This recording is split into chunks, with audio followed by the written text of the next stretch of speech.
Hello guys, in this video we are going to talk about how to fix your dynamic wallpaper not working on iOS 18. So it's really simple. The first things you should check is your motion here in accessibility. So accessibility and then motion. Reduce motion should be off or else it won't work. And then next you will have to actually go to your battery and then turn off your lower power mode. Low power mode will reduce motion by itself also, so you want to turn that off. So now you can go to wallpaper right here and you can add a new wallpaper basically and then iOS 18.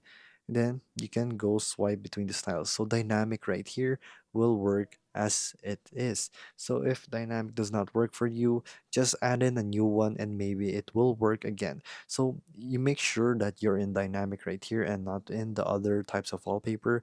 So dynamic, and then you just add it into your wallpapers and then it's going to be fixed. So remember, don't use low power mode and don't use reduce motion. So both of them are gonna cut the dynamic wallpaper into not working. So there you go guys. If this video was helpful, please hit the like button and don't forget to subscribe.